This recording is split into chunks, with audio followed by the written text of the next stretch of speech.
Strawberry melon. Two summer flavors back to back. Hello, welcome to a brand new episode of Dylan Lang's Dylan Knows. Episode 615, Summer of Pain.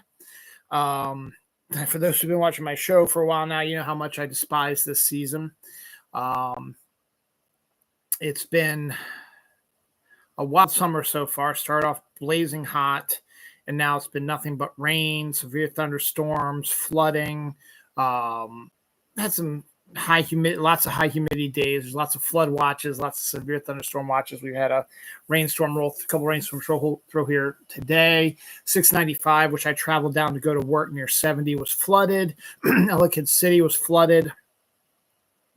So it's been a wild week with rains and stuff like that. So it just keeps, and this week is honestly no different. There is like no end in sight to any of this. Every day this week has a forecast of rain in it. Jesus. 85, 75, 55, 50, 45, 40, 65, 45, 35. Temperatures ranging 84, 82, 84, 86, 87, 88, 85, 84, 83. This seems to be like about the normal pattern we've been in. Honestly, it's getting annoying as fucking hell. And that's one of the reasons why summer sucks ass so much. I know there's lots of people who like summer, but you guys are stupid. But it is summer. But the good news is, in today's episode, we're starting to get those first wisps of fall. A bunch of fall stuff starting to pop up, which makes sense technically, since after 4th of July happens, we start spiraling into back to school and Halloween stuff. That's like the next big event. So that's all related to like fall stuff. And then I saw some today, 8 weeks before football starts on Sunday. So for real, I mean, the preseason, I think training camp starts this week for most NFL teams. So we'll get our first preseason game like July 31st or something like that. So we're getting close to football coming back. Baseball is just a piece of shit annoying right now, and they're actually going into their all-star break now. So this week is going to be very quiet, sports-related wise. WNBA is still playing, but that's about it. Hockey's over, and NBA is over. Football is just gearing up their practices for training camp, and that's it. I mean, there's no games. There's going to be nothing going on. So we're starting to get to that point now where it feels like it's midsummer, but it is not even close. Summer started June 21st, technically June 20th. Here we are, it's July 13th. So technically not even a month has gone by since summer started. So it just feels like we're in the middle of summer right now. We still have the rest of July, and we have all of fucking August. So it's going to be interesting. It's going to be interesting for my family. My son starts his job at the end of July, just for 2 weeks. For last week of July, the first week of August. Then he goes to Sea Base for a week. So he's going to be busy in about 5 weeks. My daughter's still up at camp, hasn't been home since last time I saw her in person was on June 21st when I took her up there. That was the last time I saw her. Been talking to her and trying to get on her because she's not doing what she's supposed to about her college stuff. So we're worried about that. So I keep bugging her about that. So hopefully we can take care of that stuff. Just going like that. But we got some big stuff coming up. Superman debuted this week. I went to see it yesterday. I'll talk about that in a little bit. Fantastic Four pops up at the end of the month. I know what you did last summer. Reboot pops up next week. And then we get into August where there's some interesting stuff, but nothing as interesting as what's to come in July. So some good stuff here like that. I got some new trailers, some new potential rumors rolling through here. Start dates, production dates, new food, new drink stuff, science stuff, Poplio, murder bots. Back rooms, fun stuff. So we should get right on to that then.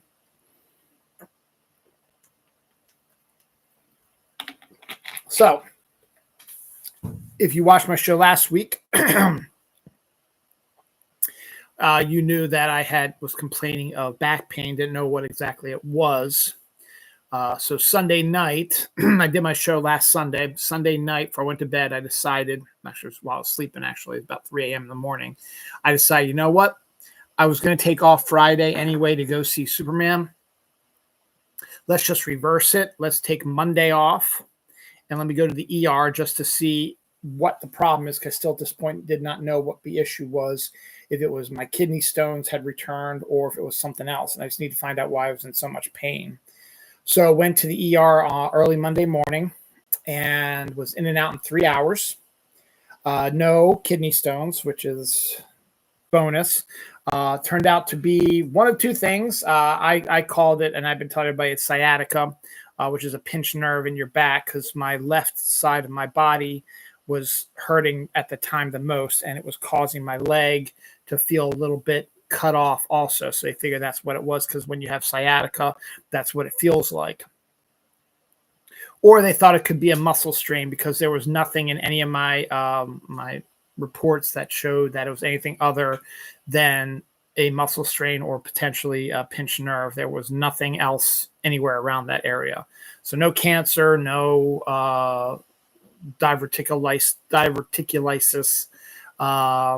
stuff like that. So either muscle strain or sciatica. So I just was telling people sciatica, basically just saying, just got to work the kinks out. Maybe do some physical therapy, but the place that they suggested is over in Overly, which is 40 minutes from here. And I really don't feel like driving all the way over to Overly. So I haven't even looked at that yet, because I've actually been feeling pretty good. I got my heating pad on it a few times, and my friend Chris got me some over-the-counter drugs that he used, because he has sciatica that he doesn't need anymore, that I use periodically. It's nothing, it's not like anything too strong, but it does help a little bit, I think. So right now I just have to start, sitting with pillows on my back, and this type of pain that it'll go away, it'll come and go, it'll go away on its own, whatever. There's nothing I can do to mitigate it, to start it, to change it, whatever. So I just got to suffer through it. That's why I called the episode Summer Pain, because now it looks like that, to add to how bad fucking summer sucks.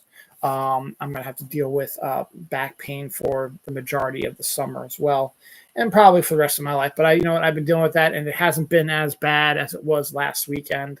So here's hoping that I'm healing myself or whatever. First couple of days of work were tough, but I start gradually, once I start getting back into the routine, it got back into motion. So that's what's going on. That's why I called the episode Summer Pain, because I will be in constant pain. Though it's not terrible pain. It'll be off and on. Sometimes I will have really bad times. And then my foot with the plantar fasciitis is still a little painful too. My leg really doesn't feel any weirdness right now. So just trying to survive here. Yes, as I've been telling you, there's just been severe thunderstorms all week, lots of flooding, potential tornadoes at a few locations. Electricity has been going out in a lot of places. It's just been constant. It's not every moment, every day. There's not consistent pouring of rain, but when the storms do roll through, they are pretty strong.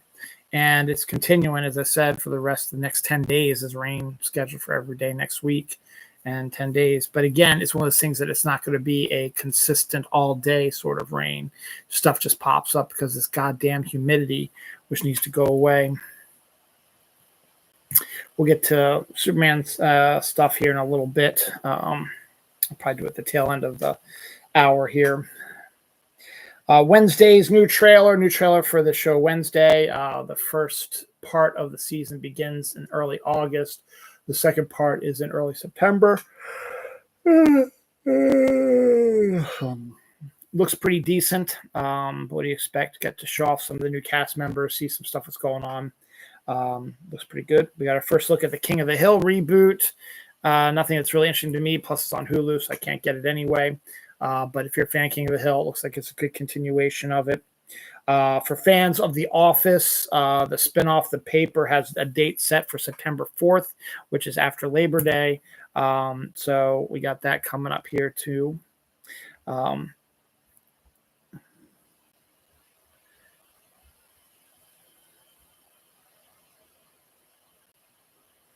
Bella Ramsey joins Maya, a new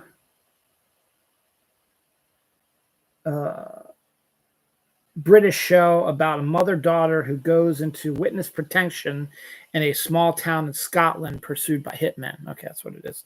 So that's kind of interesting, all these like going to a small town places and, quirky Northern Exposure style stuff.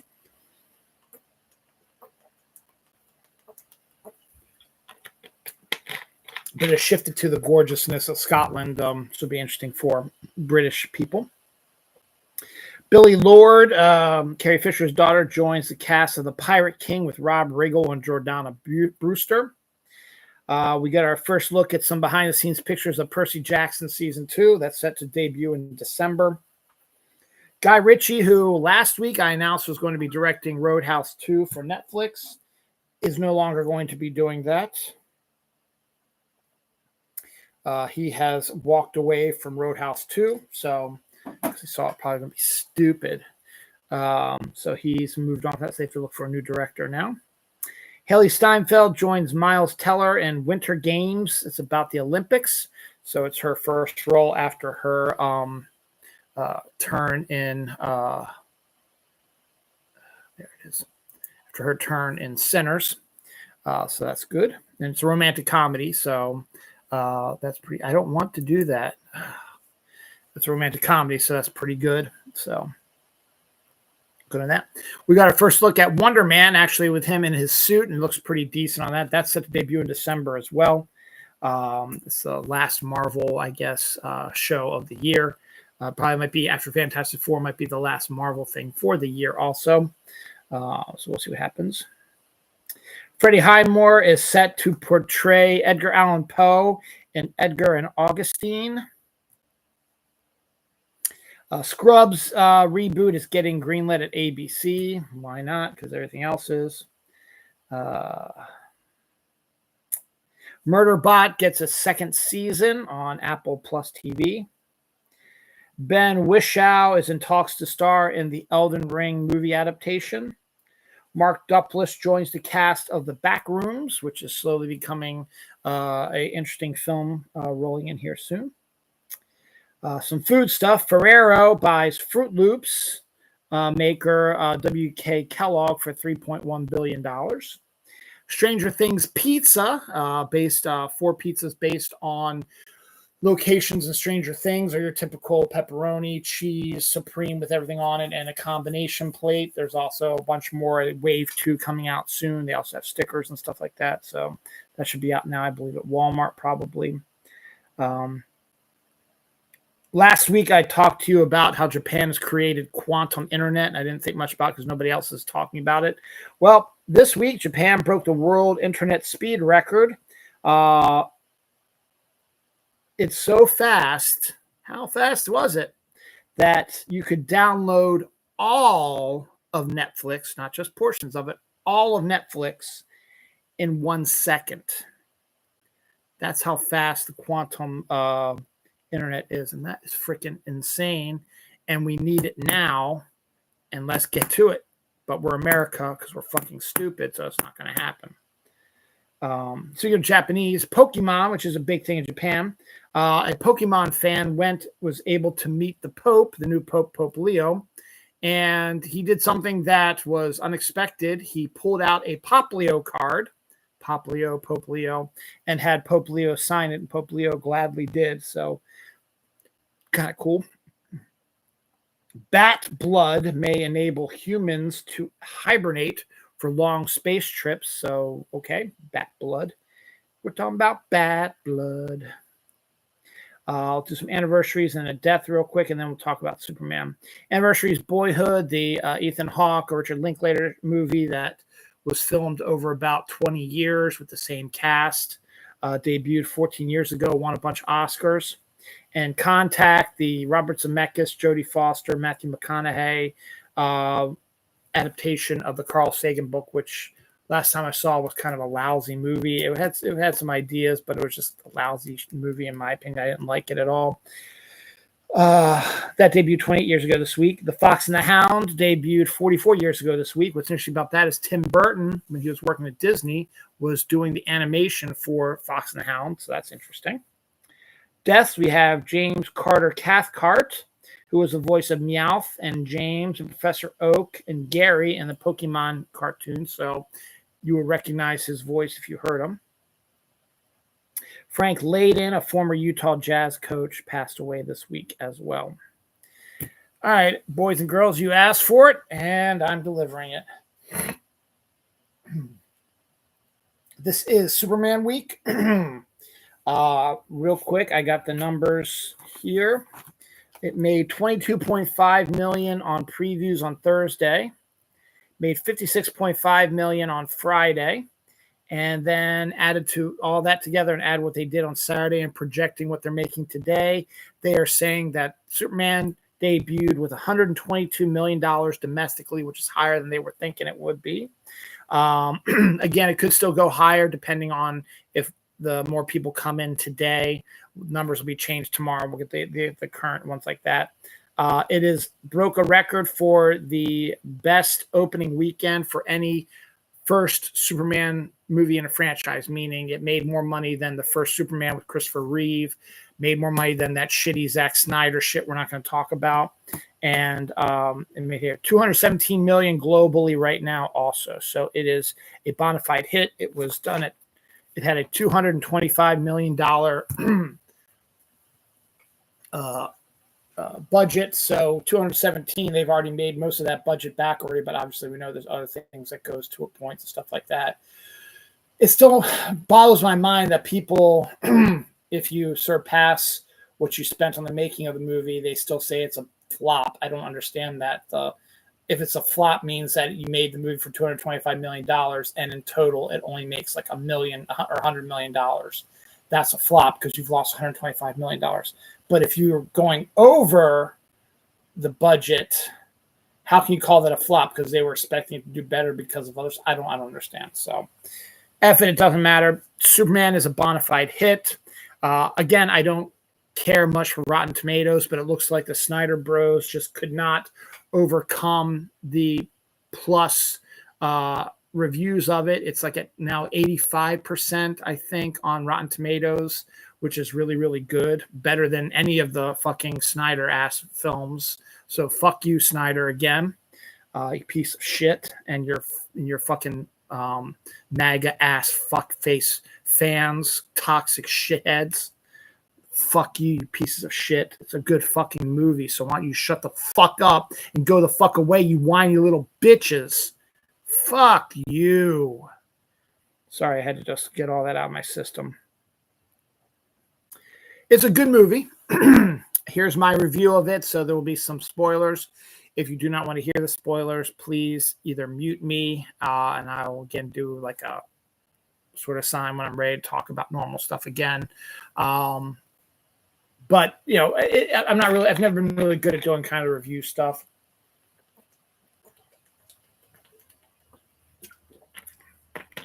I don't think I'll break down the whole story like I've done before. I think I'm just going to get a few things about here, things I liked about, stuff like that. So first up, it does bring the man instead of the super in Superman, which, if you've been reading the comics, is basically what you want. You don't want a godlike figure. I'm not going to even say anything.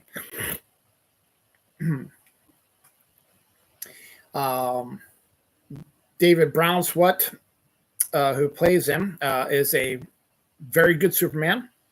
Did not see enough of his Clark Kent to really get a gauge of it because he had one scene at the Daily Planet and then one scene when he was with Lois, but not really because he was not performing as Clark Kent, nor was he performing as Superman. He was performing as himself, but not the Clark Kent at the Daily Planet, nor as Superman.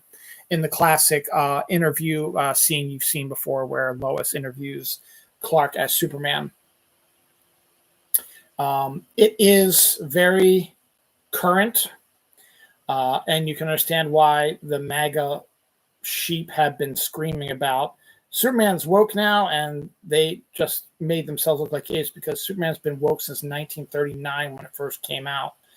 Um, he's always been that way. He is a immigrant from another planet who need to find sanctuary on this planet. Was raised by people in Kansas and lives among us illegally, technically.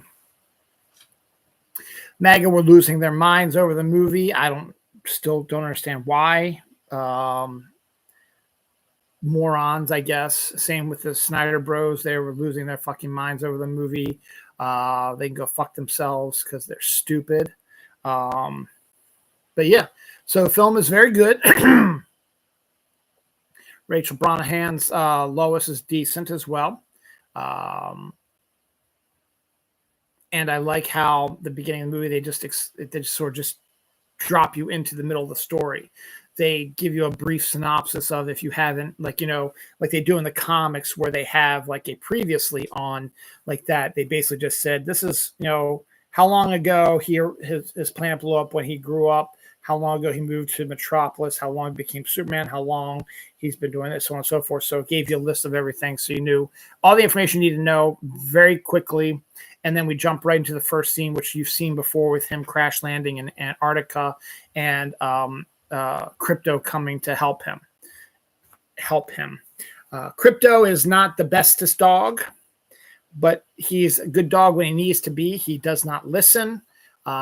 He is poorly trained, but when needed, he comes and he does what he's supposed to do. We find out later on why this is the case. We'll talk about that in a second, though. So the first half of the movie really kind of disturbed me because it's a mirror image of what's happening in our country now, where the bad guys are consistently winning. Superman's getting his ass kicked. He did something where he intervened in an international conflict, which is screwing up relations with the United States. So the United States government's mad at him. The country that he stopped from invading another country is mad at him. The president, who is very current president-esque, is bitching and complaining about oversight and stuff like that, blah, blah, blah. Whiny little bitch guy. And Superman keeps saying he did the right thing, but it turns out that a lot of people don't agree with him. We find out very quickly that Lex Luthor is perfectly cast as Nicholas Hoult. He's probably the best Lex Luthor I've ever seen. Sorry, Gene Hackman, but it's true. Nicholas Hoult is absolutely the best Lex Luthor we've ever had. His obsession with Superman is scary and is very disturbing. The fact so much so that his whole reason for being is to destroying Superman. So how does he do that? He studies Superman relentlessly, came up with names for each move set that he used against bad guys over the 3 years he's been Superman. Excuse me. And he has been able to find DNA from Superman through, I have to read the closed caption when I get it on Blu-ray, when I watch it again. I couldn't quite hear it with sort of the sound effects, but Nicholas Holt's Lex Luthor talks to Superman about how he got the DNA from Superman because he creates a being he calls Ultraman, who, if you know the comics, is actually a character from Earth 3, who is this evil Superman. But this was basically, in this case, Lex Luthor created this clone of Superman using his DNA that he somehow found from, like, I guess, combed crime scene or scenes where he fought. As I said, I gotta see it with closed caption because I couldn't quite understand what he was saying because of the sound in the background. But something along those lines, he was able to get the DNA and imbued it into Ultraman, who he has masked, so you don't know what he looks like. And then to make things matter worse, he made Ultraman dress up as the Hammer of Bavaria, which was the country that Superman stopped from invading, this other country. And he was able to beat the stuffing out of Superman because Lex Luthor knew every one of his moves and told the clone what he was getting ready to do and how to deflect it and how to hit him harder back again. So he has got a whole group of people who are watching him on the computer, watching him, so they can detail that. And Superman just gets his ass whooped like that. He and Lois have only been dating for 3 months. So they're still kind of in the honeymoon phase, but at the same time, there's a little bit of tension there.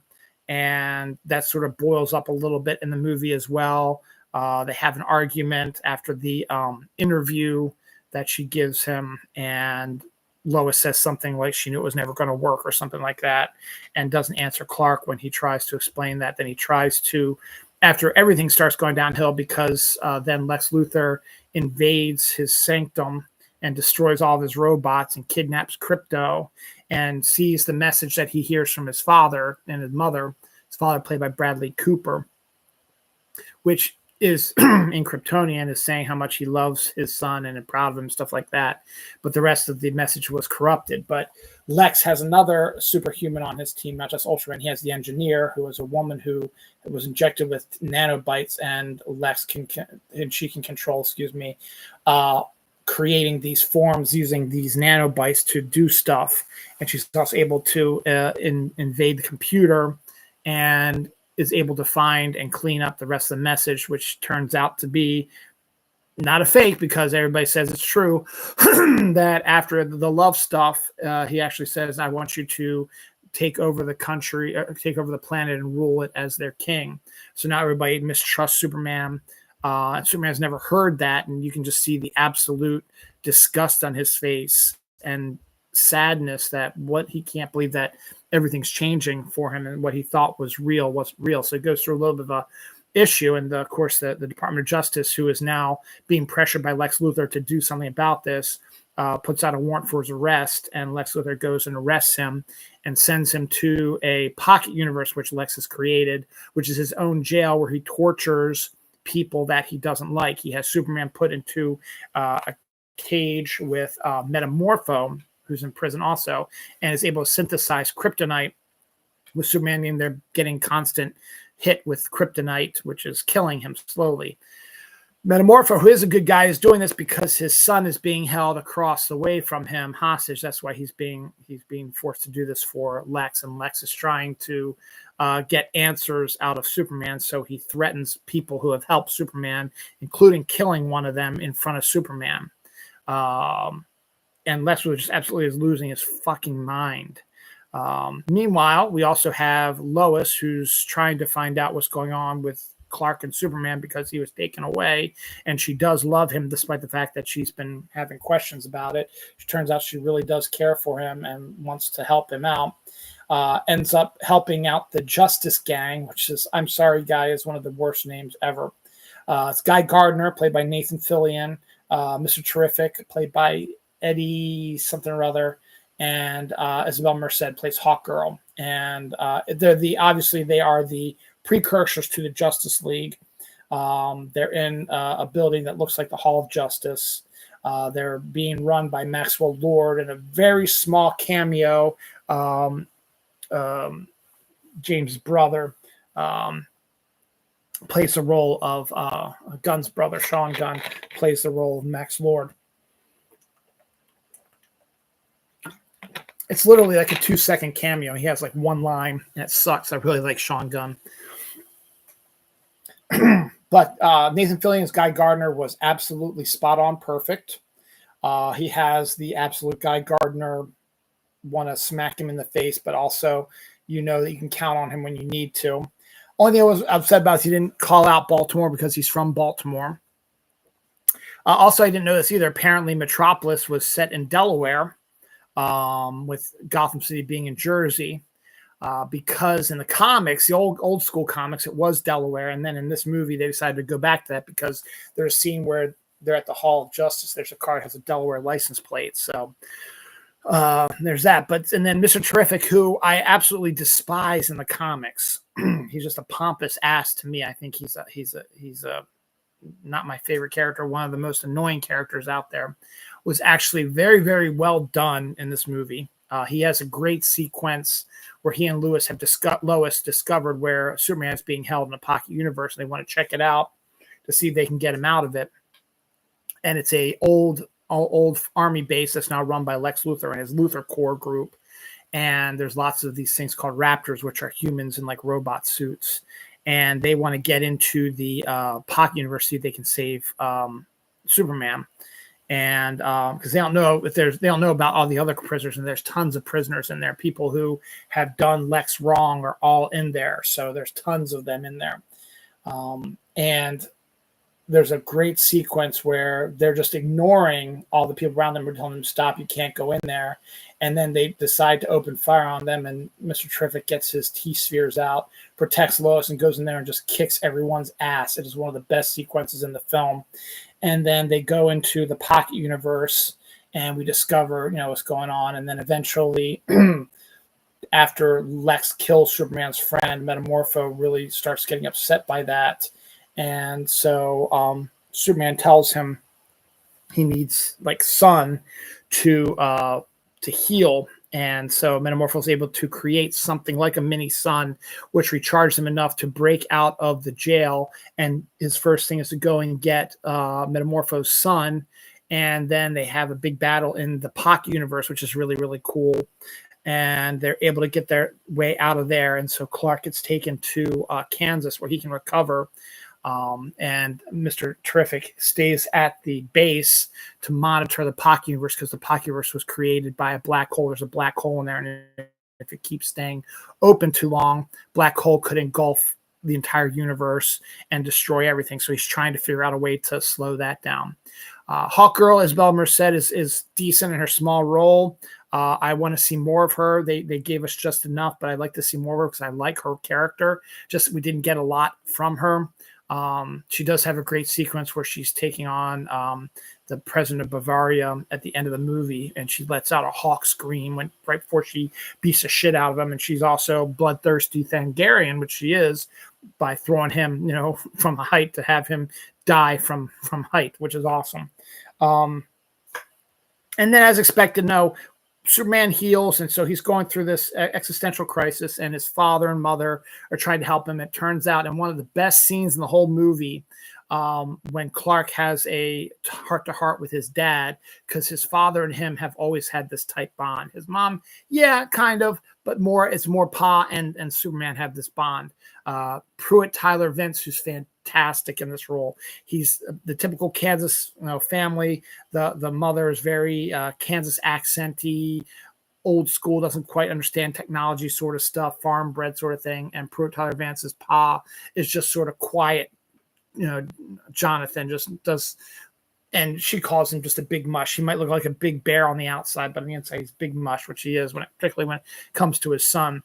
And so Clark is just still having all the stuff he's seen, all the stuff that's going on, the stuff with his parents, his Kryptonian parents, is just throwing him into this lost loop. And it's Pa Kent, which brings him out. And one of the most emotionally was one of the scenes where I started tearing up a little bit. One of the most emotionally satisfying scenes in a movie, which gives Superman that impetus to go and help, save everybody, because with Superman out of the picture, the Bavarians are re-invading the country they're supposed to invade. And we learn later on that Luthor's been helping him because he wants to take over that country and rule it like a king as well. So he's doing it not out of the goodness of his own heart. He wants to become a dictator. And he's helping Bavaria do this by giving them weapons and stuff like that. In return, he gets this country to be a king in. Luckily, Miss Tessmacher, who was dating Jimmy at one time and is obsessed with him, she takes selfies all the time, all around the stuff. So her selfies have all this information that is bad for Lex, and she sends all the stuff to Jimmy, and Jimmy's able to let Perry and Lois know about it, and they do a report on Lex Luthor about being a traitor, which changes up everything. And then Lex decides to get Superman's attention by opening a portal in Metropolis, which is slowly destroying Metropolis. And at the same time, Bavaria is invading the other country. Superman's got to decide what she's got to do. So he decides to save Metropolis because of all the people there, and that's what they want to do. But he sends the Justice League, I'm going to call it just Justice Gang, just doesn't work for me, to stop the Bavarian thing now that they know what's going on. So they go to stop Bavaria, and Superman and Mr. Terrific try to figure out a way to slow down what's going on in Gotham. And so he has one last battle with Ultraman, who is, we learned, is a clone of Superman. And when the reveal is made, it's the actual clone of Superman. And that's how they're able to get into the Hall of Solitude, the Fortress of Solitude, which is the key to the DNA of Superman. Because DNA of Superman is in Ultraman. He was able to get in that way. And then they free Krypto, and Krypto runs around and does his Krypto stuff. And they just have a big final battle, and then everything gets revealed and everything gets saved as expected. And Lois and Clark have a moment where they give their love to each other and reveal their love for each other. And the world goes back on Superman's side. Lex Luthor appears to be a traitor. King of Bavaria, the dictator of Bavaria, is dead. And the Justice Gang has a new member, a Metamorpho, who helps out as well. So pretty decent. And then we get, well, let's list all the cameos then. The biggest one is that one of the last scenes of the movie, Superman has rebuilt, or the robots have rebuilt the Fortress of Solitude. The robots are back, and he's getting fixed up from his battle when he hears a loud explosion. And who should appear? Mal-E Cox, Supergirl, pops up. She's drunk. She says, "Thanks for watching my dog. We're gonna go. We're gonna go back out there." Krypto belongs to Supergirl, not to Clark. Clark was just helping out, and Clark mentions it early in the movie, is that he's just sort of housing him for now for somebody. And it turns out that his cousin, he knows about his cousin. His cousin is going through something else because she goes to planets that have red suns so she can get wasted. She's a typical sort of teenage sort of girl. So she comes to get Krypto, and they go to depart into Mal-E Cox Supergirl movie coming out next year, which now puts it as one of my top movies of 2026. Now that fucking Marvel has moved Doomsday to December now, Supergirl may be, as of now, the movie that I wanted to watch most in 2026 during the summer. So I will be there for opening weekend of Supergirl, because I want to see more of Mal-E Cox. I think it was a great introduction, and it does utilize parts from Tom King's Supergirl miniseries, which is what the movie's sort of based on. I want to see Jason Momoa as Lobo because I think that's better casting than him as Aquaman. And I'm really intrigued by the film itself. And we'll see, of course, because of that, we're going to see Krypto again, because he wasn't the bestest dog, didn't listen to Clark. But we know why, because Clark's not his master. Mal-E Cox Supergirl is. And even then, she doesn't really care much, because when Krypto sees her, she's hung over, and he jumps on her and starts pounding her head into the ground because he's so excited to see her, and she doesn't mind. So it's kind of funny. So I'm really, really hugely excited now to go see Supergirl. Cannot wait to see it next year. Maybe we'll get some stuff at San Diego in a couple weeks. That would be cool to see maybe a trailer or something for it. But I'm excited to see it. Next up, the next big cameo that played a bigger role than expected was hold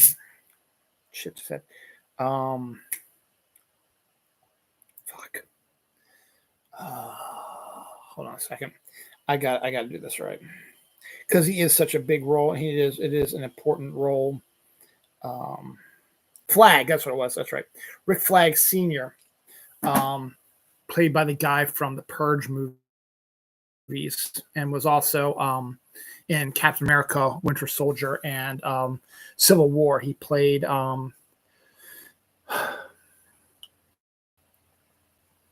who did he play? He was a SHIELD agent that was bit by Hydra, and then got powers and came after Superman, or came after Captain America in Civil War, and started off the stuff with the Sokovian Accords. I forget the actor's name, but he has popped up in the Creature Commandos TV series, the cartoon. He's the voice of General Flag Sr., and he pops up in it's a pretty not decent sized role, but it's more than just a cameo. He has a couple of scenes actually has a really interesting one where he has to take Superman into custody and he's apologizing, but he's like, but there's really nothing we can do. There's no rules about how to, aliens and stuff like that. So I'm really sorry about it, but he's just doing his job. And then at the end, when they realize that the superhumans are the ones that are kind of calling the shots, he has to start thinking about how we're going to utilize this stuff like that. So he was really good as well. So he popped up in there too. So it was nice to see him. And because the next TV show for DC, because what they're saying is they want to do, I think, 2 TV shows and a movie a year, something like that is their plan, or something like that, or 2 movies and TV shows, something like that. The next one is Peacemaker season 2 with John Cena and everybody returning. And John Cena makes a cameo appearance in Superman, being interviewed about Superman being a traitor. So that's kind of interesting to see him pop up and just a quick cameo scene there. Christopher Reeve's son played a reporter who is on the ground reporting some stuff. So there's that. And is there any other major surprises? None that are jumping off the top of my head right now. But yeah, I really enjoyed the film immensely. It started off rough for me because the bad guys kept winning and everything seemed to be falling apart for Superman. And then it did fall apart for Superman. And then I'm just, oh man, why do we have to do this same thing with the way the world is? And then it turns into what it's supposed to be, a thing of hope and stuff like that. So that's good. So that's my review of Superman. No more spoilers. I'm done. Which is good because my computer's starting to do that flickety flick thing. So I hope it doesn't shut down on me because I got a lot to talk about now. I got 1, 2, 3, 4, 5, like 5 pages left here. So as you see, I was bored at work on Friday, so I wrote all my stuff down on a piece of paper. Daredevil Born Again season 2 has finished production. So we'll be seeing that. I think they said next February is when that's going to be out.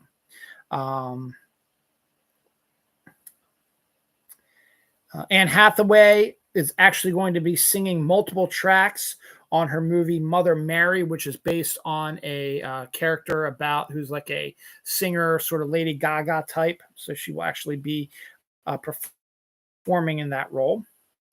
We're starting to get, as I said, into fall stuff. We're starting to get some of the light is starting to pop up at the end of this fucking awful tunnel, even though it's still a long ways away. It's there. It's coming.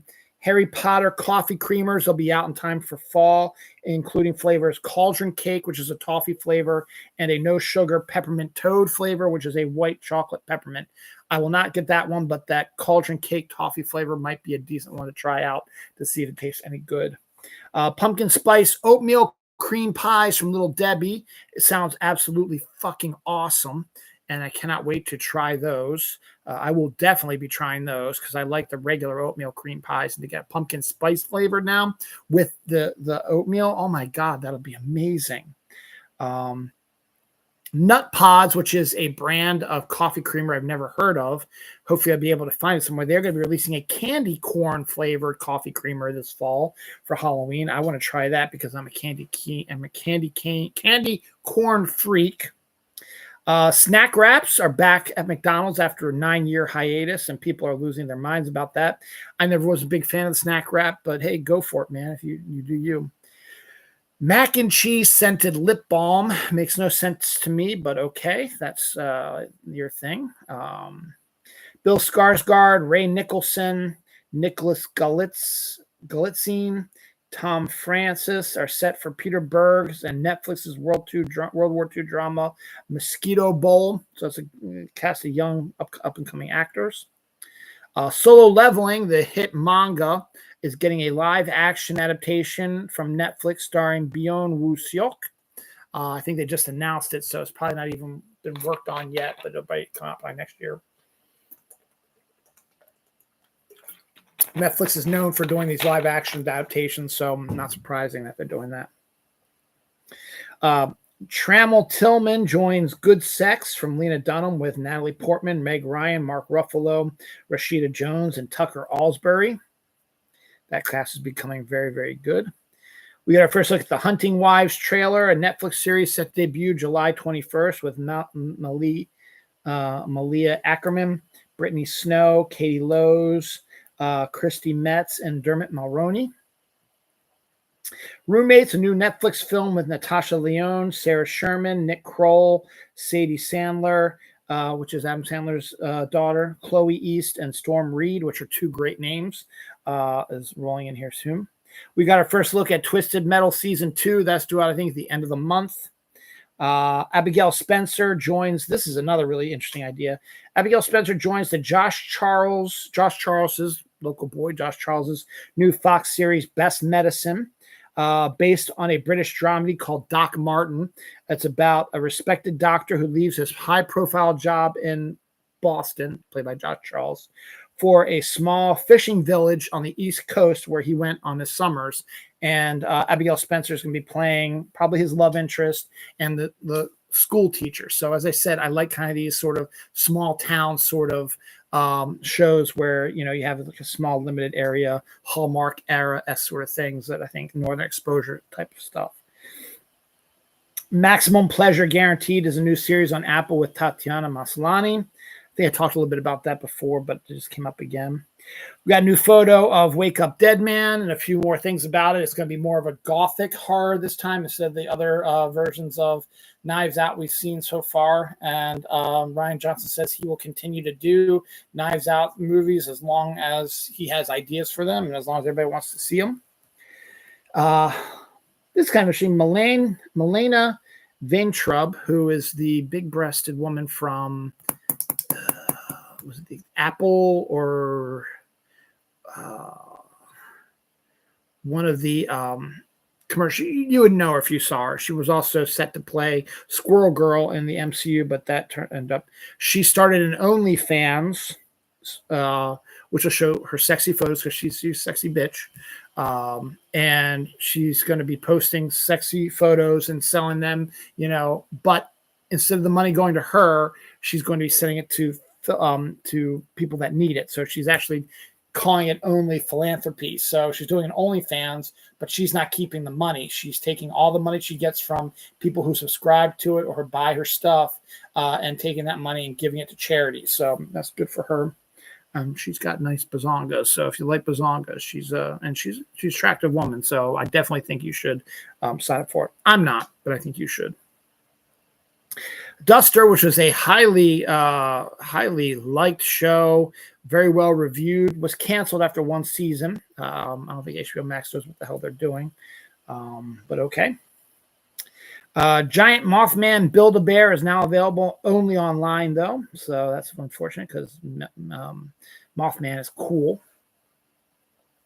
Now, Stupid People. Man celebrated his birthday by stealing city tour train, picked up passengers while high on meth. Typical United States stuff because we suck. Man shoots at an armadillo. Asshole. But the bullet bounces off of his shield or his shell or whatever you want to call it and hits the man in the face, which is good retribution for trying to shoot a poor armadillo. You piece of garbage. All right, any deaths on this page? Nope, some anniversaries. We got Escape from New York, debuted 44 years ago this week. Universal Soldier debuted 33 years ago this week. Mad Max Beyond Thunderdome debuted 40 years ago this week. Tron debuted 43 years ago this week. Pirates of the Caribbean, The Curse of the Black Pearl, which is the first one, debuted 22 years ago this week. Harriet the Spy debuted 29 years ago this week. Madeline debuted 27 years ago this week. So a lot of stuff there. So page one done.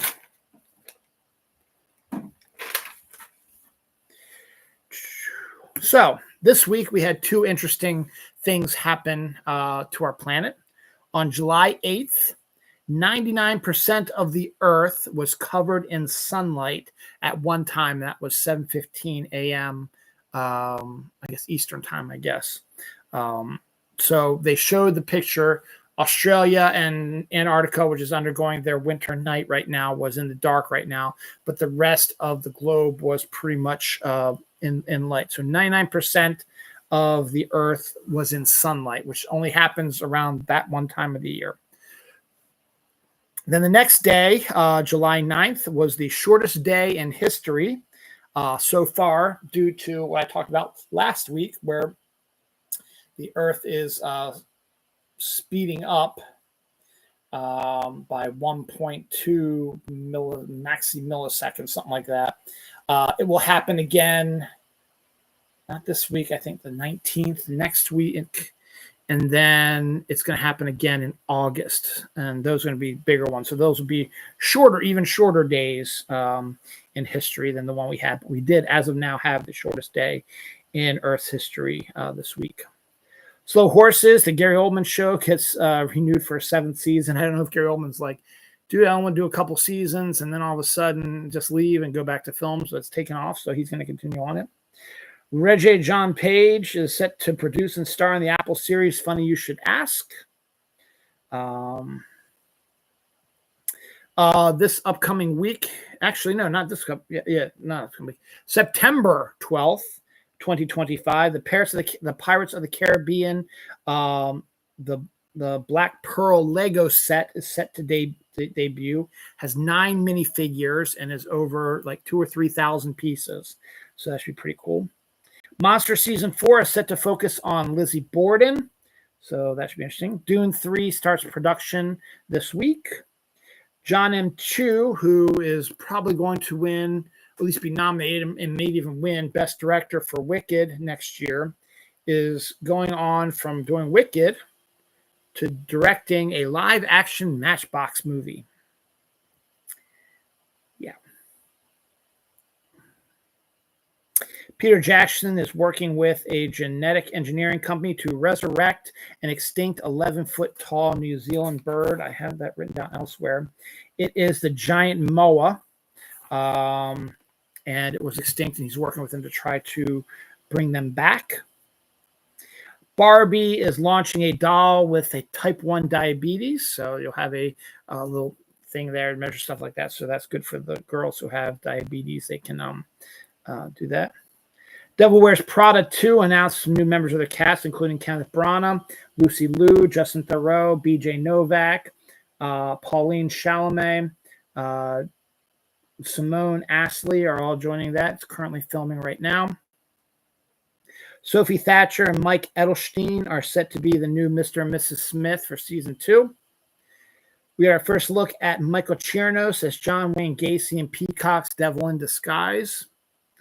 We got our first trailer for the new SpongeBob movie. It's typical SpongeBob, so nothing extraordinary. The Morning Show season 4 trailer debut, Jennifer Aniston and Reese Witherspoon. Sydney Sweeney, who is the first of a couple of Sydney Sweeney stories coming up this week, wants to be Barbie's sister in Barbie 2. I think that'd be a really good idea, and I think you should get right on that. Man with bizarre name was arrested. The man's name was Bezowl Dudu Zopidi Bop Bop Bop.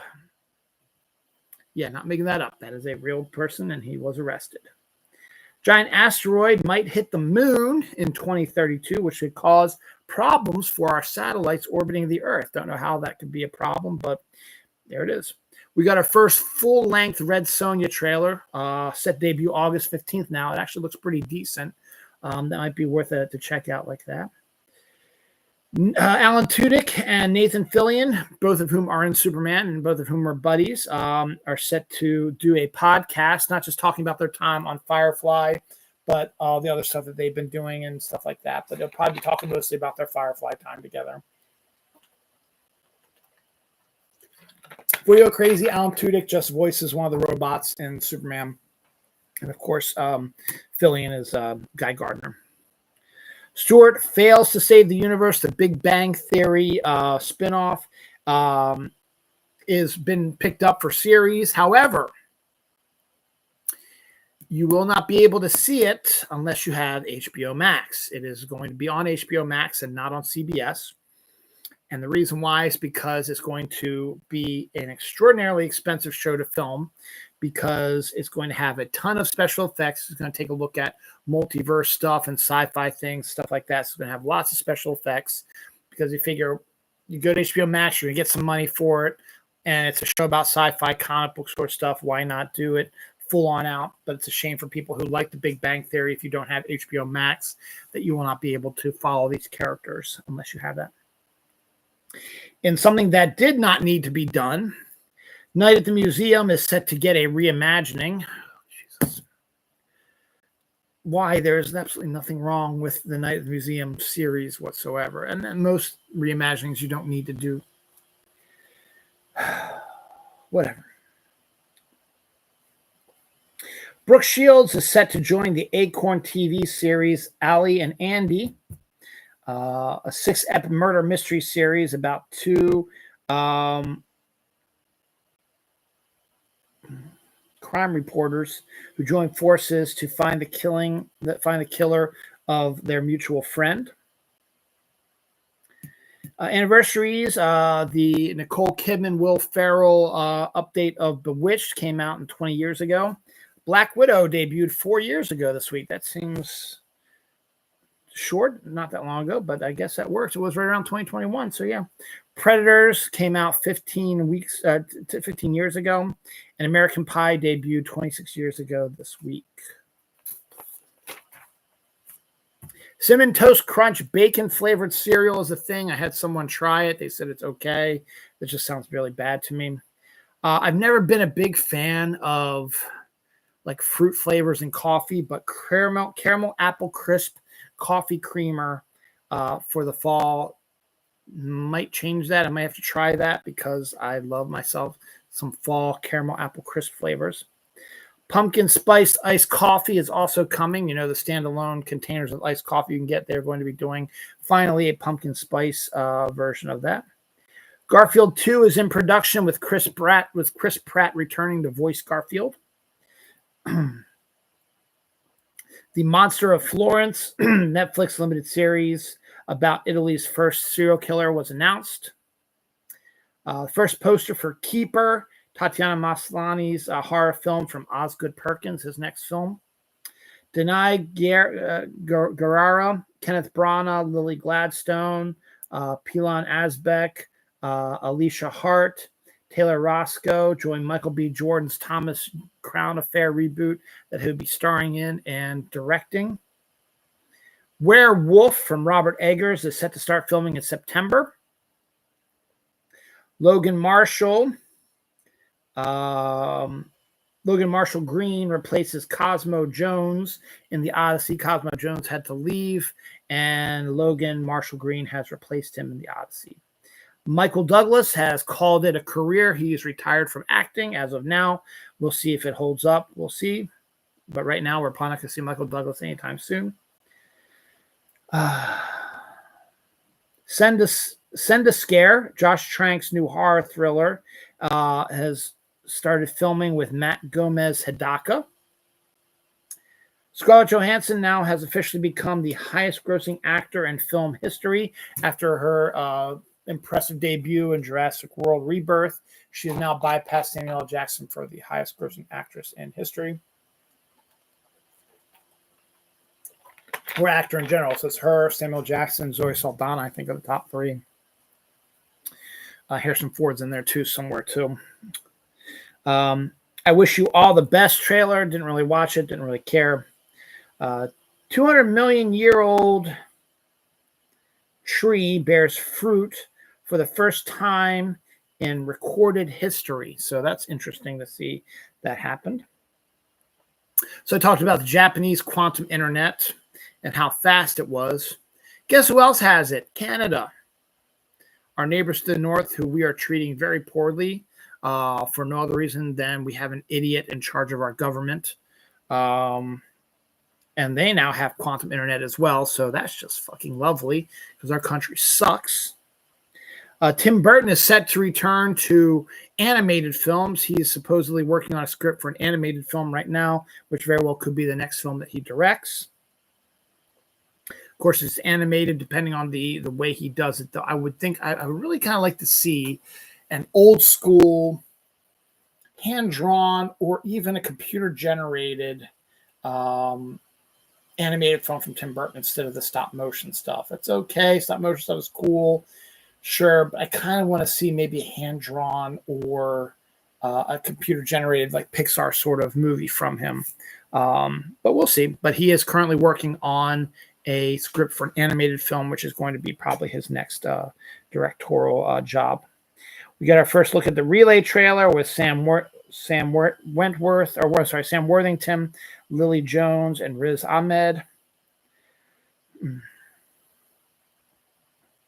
Conchulu mongoliosus is a missing link in the T-Rex evolution has been found.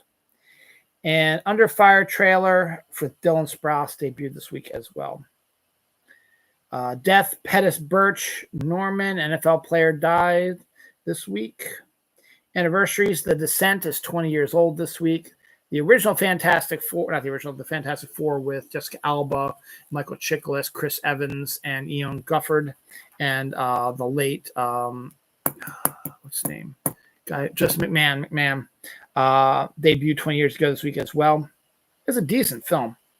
Pirates of the Caribbean, Dead Man's Chest, which is the sequel to Pirates of the Caribbean, debuted 19 years ago this week. Lethal Weapon 2 debuted 36 years ago this week. The original Scary Movie debuted 25 years ago this week. Class with Rob Lowe and Andrew McCarthy debuted 42 years ago this week. Total Recall with Arnold Schwarzenegger, Sharon Stone, and Michael Ironside debuted 35 years ago, and Ronnie Cox debuted 35 years ago this week. Secret of NIMH debuted 43 years ago this week. All right, on to the last page. Yep. Virgin River has been renewed for an 8th season. Sydney Sweeney, and this is the most awesomest news ever. Sydney Sweeney is set to create and sell a lingerie line. Mwah, perfect. Anne Hathaway, another hottie. Her movie Verity has moved from April 2026 to fall 2026. I think they're positioning it for Oscar consideration. She's got a shit ton of stuff coming out next year. Next year is going to be the year of Anne Hathaway, and I'm all for it.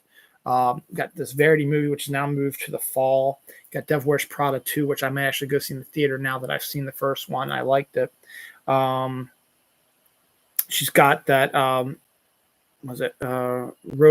Rosedale Terrace, something like that, which is a horror sci-fi ghost sort of thing, which looks really awesome also. It's set to come out in the fall too.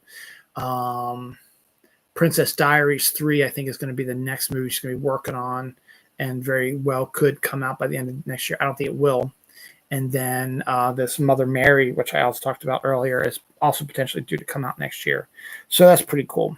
Now, Anne's co-star in Verity, Josh Hartnett, who again is having a renaissance of a career, and I'm all for that. That's really cool. He's set to portray Ted Williams in the biopic Blood in the Socks. Josh Hartnett is a born and bred New Englander, so he's very excited about playing probably one of his favorite baseball players of all time. A Donkey Kong movie is in the works. I love that because I love Donkey Kong more than I like Mario Brothers stuff, so I think that would be awesome to see that. And since the success of Super Mario Brothers was so successful, that Donkey Kong makes sense to make another one. It's getting mentioned all the time, but it's getting a little bit of traction now. National Treasure 3 is supposedly in the works now. Okay. Boston Blue, the spinoff of the Tom Selleck show, is set to debut October 17th. Lakita Maxwell, Yvonne Jogia, and Finn Bennett have joined the cast of The Backrooms as well. Tachymenoides harrisonfordi is the name of a new species of snake discovered in Peru, named after Harrison Ford and his Indiana Jones character. Sean Astin is set to make a run for president of SAG-AFTRA, which I think will be perfect if he gets hired for that. More fall stuff. Pumpkin Spice Latte Hershey's Nuggets are set to debut this fall, which sound good.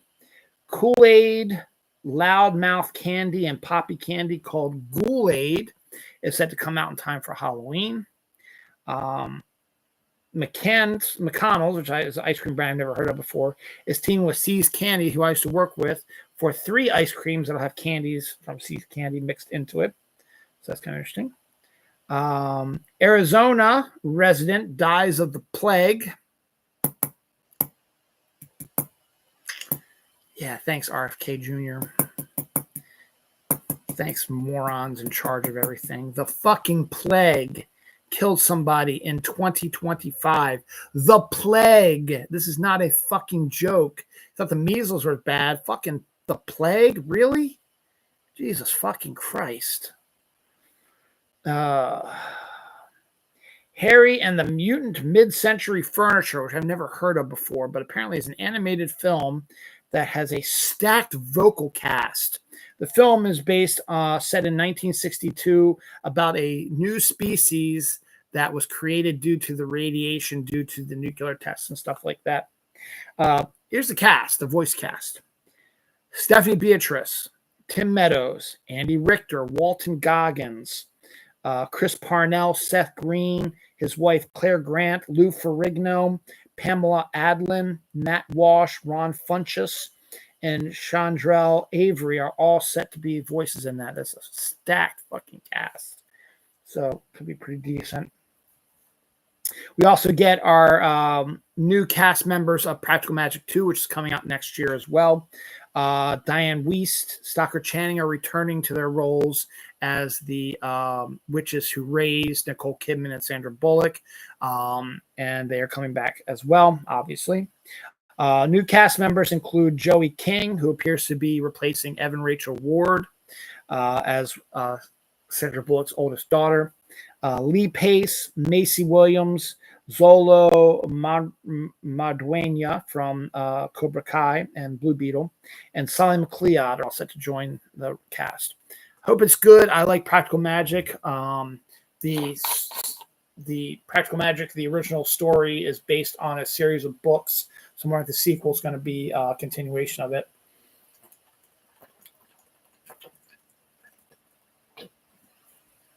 I mean an adaptation of one of the other books. We'll find out. I think it's April, coming out next year. Anniversaries. Good Morning, Miss Bliss, which was the precursor for Saved by the Bell. Debuted in 1987, so that makes it 87, 97, 2007, 2017.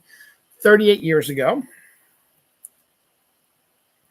Explorers, one of the best Joe Dante movies with a great cast, including Ethan Hawke in his first role ever, and River Phoenix, debuted 40 years ago this week. 1985 was a hella good year for movies. Legally Blonde debuted 24 years ago this week. Ghost with Patrick Swayze and Demi Moore debuted 35 years ago this week. Live Aid was 40 years ago this week. I was in New Jersey at my aunt's house, and we watched the Philly one live on TV, and I always remember that. And I remember Phil Collins, who did the London one, and then after he was done his set, jumped on the Concorde, flew to Philadelphia, and was able to be in the Philadelphia version also, which is insane. But I remember that as well. One of my favorite shows of all time, Northern Exposure, debuted 35 years ago this week on July 12th, 1990. So that's great. And Ken Griffey Jr., this is another local thing. Ken Griffey Jr. is the only baseball player to hit the warehouse at Camden Yards on this date in 1993, 30 years ago, was the Home Run Derby. Then Baltimore hosted the All-Star game. We got hosed out of hosting another one. We should have been able to host the one a couple of years ago. We originally were scheduled to do it, but then they changed their mind for whatever fucking reason. I don't know, but we deserve to host another one. But yeah, he's the only one. It was during the Home Run Derby, obviously, so it was sort of a meatball pitch to do it on. But the fact that, Griffey just pounded out there. Now, what I learned also is that this Home Run Derby in 1993 was the first one ever to be aired on television. It didn't air live until 1997. So it was 4 years later, they decided to do it live. But this was the first one to ever be broadcast on ESPN. And I did all the announcements before I did this one. This is just a rumor, so do not put any stock into it. I have not seen this picked up anywhere else, but the fact that they have all this information for it leads me to believe that sometimes people get it before others do. Newest rumor now is that Taylor Swift will be releasing a new album called In the Lake on September 4th. Now, I think she has a new song called Willow, which debuted on Spotify or something like that. So that's a telling that there might be something more coming, but she just released that one and didn't say what it was from or whatever. But this has the makings of she's done her tour. She finished the tour like in November. And she rested for enough months to end the year through the holidays and has been able to spend some time with Travis, obviously, but he's had to do his own stuff as well. And then, just to start writing stuff, early part of this year and then recording it, and you're going through the process, not due out till September, sense that she's still working on stuff like that. So this actually makes a lot of sense to me. And I would not be surprised if this is a true story. So you heard it here first, if it is true. But we'll find out on September 4th. Down to the last bit of stuff here. This is last. There's another one that's last. This is the other last one. Okay.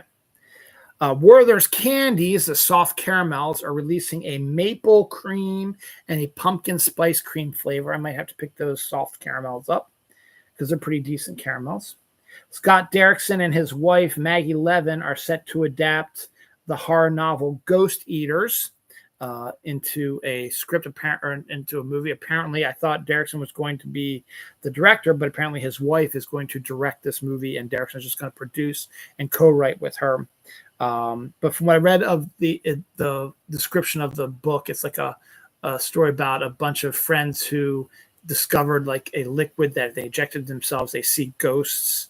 But there is obviously after effects that could fuck them up, like a flatliner sort of thing vibe going on. South Park just keeps getting into trouble. Earlier, they were pissed off that their new season was being delayed due to the company, I guess, their work with combining with another company. So their new episodes were going to be pushed back a little while till this happened. So they were pissed about that. And then Paramount Plus decided to just erase all the South Park episodes on Paramount Plus. So right now, it looks like South Park has no streaming home right now, which could cause more trouble for new episodes that they're doing as well. So we'll see how that turns out as well. Ice Cream Sundae flavored A&W root beer is set to make an August debut this year. Should be worldwide, should not be in any specialty places. They're going to have it in bottles. They'll have it in minis. They'll have it in no sugar and regular. So this could be intriguing sort of flavor to try out. A bear joins concert goers at the Red Rocks in Colorado, which is really, really cool. Psycho Killer from the Seven writer goes a 2026 release. I read the description, but I don't remember it. Dion and Cher Barbies are coming for the 30th anniversary of Clueless, which makes perfect sense to have Barbies about them. And the final Sydney Sweeney thing, this is, again, just a rumor, but it makes a lot of sense because she's very front and center about her breasts, and they're very lovely. They're very beautiful. And she's doing her lingerie thing, and she's a pretty decent actress as well. But rumors are abounding now that she's also would like to become the character of Power Girl for the DC, James Gunn in the DC universe. Power Girl, remember, has a cutout in her uniform to show off her breasts, the cleavage, stuff like that. And it would be sort of a perfect role for her, I think. She's connected to Superman. I think it would be pretty cool. She's about the right age. Probably not going to happen, but still be kind of cool if it did. Because I'm a dirty old man. And before I get to the final two stories, not a lot of deaths this week. We made that. That was last week. It was a ton of stuff. A lot of anniversaries, though. First up, Point Break, 34 years ago this week. Princess Mononoke, 28 years ago this week. When Harry Met Sally, 34 years ago this week. The Rocketeer, one of my favorite movies of all time. And I just got the Blu-ray copy of it yesterday. 34 years. Silverado is also celebrating its 40th anniversary this week. Hellboy Golden Army, the sequel, which is a little bit better than the first one, but it's one I don't watch all that often. Debuted, and I couldn't tell you much about the story anyway. Debuted 17 years ago this week. To Kill a Mockingbird, the original film, debuted 63 years ago this week. And Muppets Take Manhattan debuted 41 years ago this week. And the Deadpool, I think that might be the last Dirty Harry movie, debuted 37 years ago this week. So, yeah, I think that is it. So, for the last two stories. First up, a woman was arrested after sending 159,000 messages to a man she had just gone on a first date with. 159,000 messages after a first date. God, we're so stupid. Americans are so stupid. So we have tacos for dinner tonight. And finally, the last story of the week. Pittsburgh will be hosting a nude bowling night.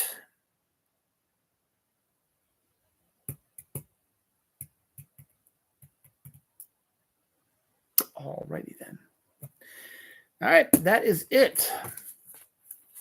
So it's fun getting this stuff done, and this week it looks no different than last week. Might get my class order this week potentially, but other than that, I have nothing to go on at work. So I might end up writing it out again for next week. So what's going on this upcoming week? Nothing. A Bastille Day. I think the first full-length Stranger Things trailer is rumored to debut on the 15th, 2 days from now. So that's Tuesday. We'll see if that actually does happen. The I Know What You Did Last Summer reboot is also set to debut this week.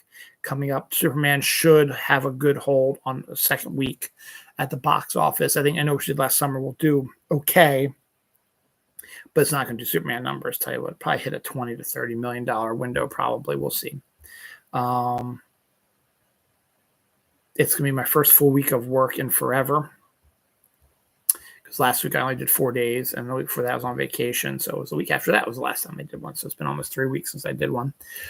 Training camp for the NFL is going to be starting. So probably a lot of football teams are doing their training camps starting up there. And as I said, it's supposed to rain every day for the next 10 days. Sort of similar to this, where it's going to be dreary. It'll rain. It'll be sunny. It'll rain. It'll be sunny, or something like that. So we'll see how things work out, and we'll see what other anniversaries come up this week. But I'm doing okay. My pain really isn't that bad. But as I said, just, I am going to be off and on pain-wise. That's why I called the episode Summer of Pain. And I said, just got to tucker through 8 weeks till football starts September. Once September hits, that's when I start to come alive with fall. And it's in the mirror. You can start seeing it. It says way, way down. There's a little dot fall. It's starting to show a little bit. Not much, but it's there. And on that note, back upstairs.